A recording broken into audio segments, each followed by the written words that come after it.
All right, let's continue our comparison of systems of linear equations with ordinary algebraic equations. Consider this algebraic equation, 6x equals 12. Now, earlier we talked about how you can solve this by multiplying both sides by 1/6. 1/6 can also be written as 6 inverse. Okay. Now, we could multiply by 6 inverse in stages. First, we can multiply by 2 inverse, and then by 3 inverse. Okay. So if I multiply both sides of this equation by 2 inverse, I'll get 3x equals 6. Then I multiply again by 3 inverse, I get x equals 2. Right? So we're doing the same thing to both sides of the equation, multiplying by inverses to get the simple equation for x. We want to get the unknown by itself on one side. Now, in fact, we're doing exactly the same process when we do Gaussian elimination. Remember, we have an augmented matrix. We have a matrix on the left-hand side, and then a bar, and then a vector. So basically what we're doing is doing this process of multiplying of applying elementary row operations both to the matrix and to the vector. And we can keep track of those elementary row operations in the following nice way. Rather than augmenting the matrix with a vector, we're going to augment it with the identity matrix.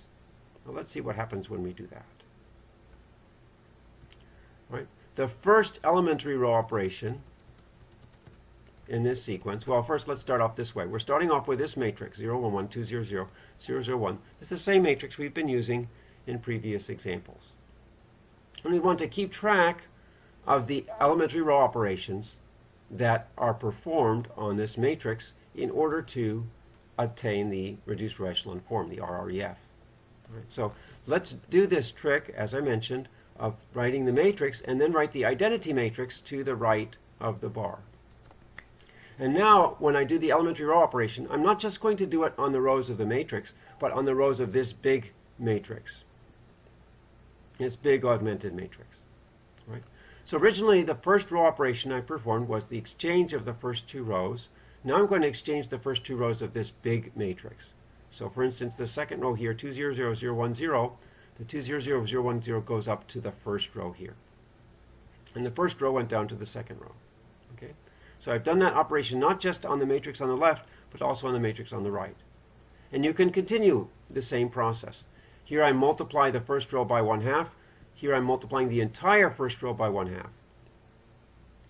Here I'm going to subtract the third row from the second row, and here I do the same thing for the identity matrix as well. The third row is subtracted from the second row. All right? Now, what I end up with is the identity matrix on the left and this other matrix on the right. Now, what's the significance of this other matrix? This other matrix encapsulates all three elementary row operations. And it turns out when I multiply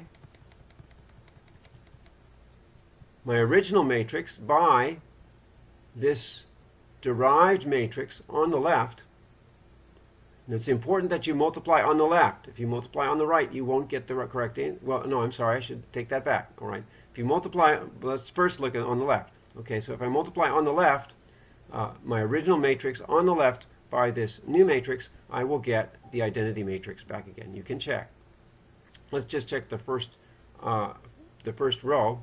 If I take the first row here times this row here, you can see I'm going to get 1. If I take this row here times this row, I'll get 0. This row here times this row here, I'll also get 0. All right. Now it turns out, and you can verify, that if you multiply my original matrix by this derived matrix on the right, I also get the identity matrix. And we didn't prove that, we didn't show that, that's just an added bonus. These two matrices are called inverses of each other. Just like 1/6 is called the inverse of 6, so this matrix on the left is the inverse of the matrix on the right, and vice versa. So what have we done? When we reduced the original matrix M to the identity matrix, we performed elementary row operations.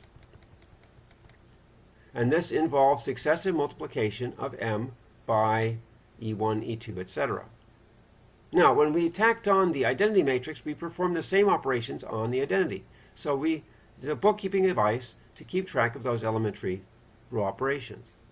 So at the end of the process, what I have on the right is the sequence of elementary row operations that I applied to M. So these are exactly the row operations that give me the identity from M. Right? So that's what I have. Right? So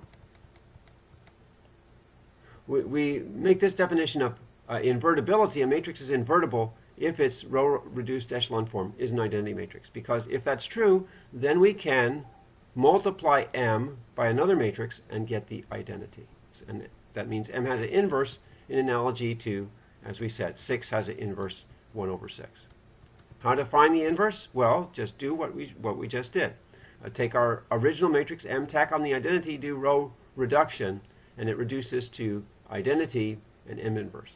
And if it's not possible to invert the matrix, then you won't reduce to the identity here. Okay, now let's go a little farther with this inverse idea. I have mentioned that 1/6 is the inverse of 6, but 6 is also the inverse of 1/6. It's a symmetric relationship. They multiply each other to get 1. So in the same way, the inverse matrix that I obtain through elementary row operations, the inverse of that matrix is my original matrix. Now, when we take a sequence of row operations, each row operation can be inverted. Okay? So, for instance, here I swap 2 rows. To undo that, I would swap the 2 rows back again. In this case, I multiplied the first row by 2, by 1/2. I can undo that by multiplying by 2. Here I added -1 times the third row plus the second row. I can undo that by adding 1 times the third row to the second row. So each individual operation can be undone. And that undoing operation also has its corresponding matrix. So the matrix E1 corresponding to the first elementary row operation, to undo that, we have another elementary row operation matrix, which we call E1 inverse. And that's the undoer of E1. Okay. Now, E2, E3 are similar. Each elementary row operation matrix has its undo matrix.